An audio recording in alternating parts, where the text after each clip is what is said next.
Hello guys, welcome back to my channel. In today's video, I will be explaining on how you can effectively find a great place to rent for yourself in no time.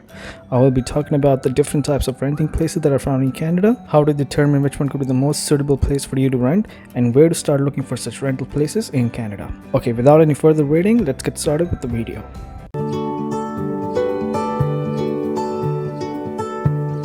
Before looking, let's categorize the different types of homes that people basically look for in general for their residential needs in Canada. The first one is the apartments. Best for a couple or generally 2 or maximum 3 friends who need a private sector of their own and don't like living in the basement. Though the rent is usually a bit higher than other rental types, and most of the times they also charge you separately for parking and other amenities, but nevertheless you also get access to free gyms, swimming pools, party halls and all such stuff. And it sort of feels good living in a building rather than a basement where you don't get access to all such facilities. Also, this is where you get the option to choose high altitude apartments with fresh air and nice view of the city. Also, be aware that the renters of such apartments do a very hard check on your credit, and most of the times they require you to submit as many income verifications as possible, so please be careful with that. Also, I'd suggest that if you're still interested in renting an apartment, then make sure at least 2 people are applying for it together. Applying as a single earner have a very high chances of getting rejected. The second is a house. Best for students who are living away from their families and with a limited budget. Basically a group of students who get together and lease out the whole house, sometimes including the basement. This gradually brings down the rent per month based on how many people are sharing it. The benefit of living in a shared house is you definitely get to save yourself a lot of money, but sometimes it just gets a bit too messy when a lot of people are living together under the same roof. If you're a bit more of a private person and like to spend most of your time alone, then this place is not for you. But if you're new to Canada, then I will suggest keep your personal preferences aside and be a part of such big household, because trust me, that way you get to learn a lot of stuff in your first few months in Canada. And generally, you're not required to provide any income verifications or credit check to live in such shared houses. The third one is a basement. Best for both couples and students who somehow were not able to get a hold of either of the first 2 options. This option could turn out a bit costly, but you get to enjoy your own private space. One downside of basement is little to no sunlight and ventilation, and also it does not come with a nice altitude and balcony view just like the apartments, but there are some basements called the walkout basements as well, where you don't feel that much claustrophobic because such basements have ample number of windows for nice ventilation and sunlight. Interior wise, they look exactly like high-rise apartments and comes with the options of 2 bed 1 washroom, 2 bed 2 washroom and 1 bed 1 washroom suites. Walkout basements are a little hard to find as they get leased out very quickly. The fourth and the last one is living as a paying guest. Best for especially single students or single working people who are more concerned about their privacy and at the same time with the limited budget. This kind of rental is basically a house where you live along with the owner and its family and only share a room in their house. Rest everything is taken care of by the family, like your meals, laundry and all such stuff. It's just like a home away from home. Rent for such places varies and mostly depends on how much the home owner is willing to ask. If you're lucky, you get to find yourself a very nice home with nice people who treat you just like their own family member and also at a very affordable price. Okay, now let's talk about the first thing that we need to do before beginning your hunt for a suitable home, and it is that you need to determine your budget and how much you can actually afford in a monthly rent. Usually it's recommended by experts that you keep at least 27 to 30% of your monthly income aside specifically for your rent if you're ever planning to live on a rental property. Anything more than that is not recommended, because factoring in all the general expenses that a person spends for the whole month, you're very likely to end up losing more money than what you actually make. So being within this limit is very important. One way to determine how much money you will be likely to shell out on your rent each month is by deciding which among these 4 types you would like to go with. Deciding out one of these options clears out a little bit of your path in your home search and gives you an idea on what you should exactly be looking for. Second thing that you need to do is that you have to make sure what other facilities or utilities that you will be required to pay along with your rent.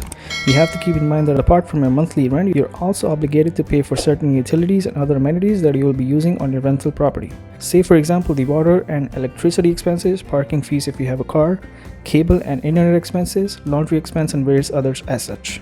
But be advised that you're not always required to pay for all these secondary expenses. Sometimes your landlord or the apartment building you're renting covers most of this stuff and is already included within your rent, and most of the times it's not. So it is considered a very good idea to do your analysis and research before you go out on your hunt for a home and make sure what extra charges you will be required to pay. Try to save as much as possible by only going through the listings that already includes all such basic utilities in your rent. Majority of the home search these days is done online, so you get to save yourself a lot of time by asking questions and clearing all the doubts with the landlord or the building owner before actually visiting the premises. Also, don't forget to ask them about any discounted prices or move-in offers that you might be eligible for. For example, a lot of high-rise apartment buildings these days are trying to lure as many tenants as possible by offering various kinds of deals such as no rent for the first 2 months, no parking charges for 1 whole year, or discounted rent for the first year and as such. So make sure to look out for such deals.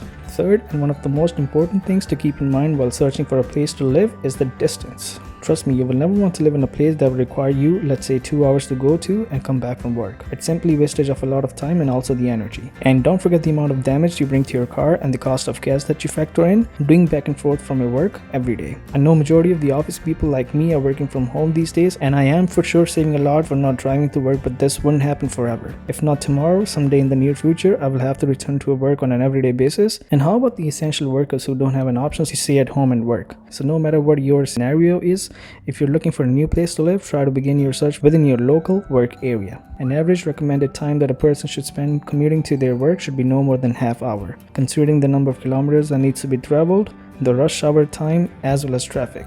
If you end up utilizing all the possibilities and if you cannot find an affordable place of your choice that's near to your work area, then move ahead and try outside the local group. But try not to push the limits. Other than that, there's a couple more things that you need to look out for before deciding on your new place to live. The first one is the crime rate. Make sure you're not moving into an area where petty crimes such as, for example, car break-ins, snatchings, etc. are common occurrings. And if you take public transportation to work, make sure there's not too much walking distance involved to the stop where you catch your first bus.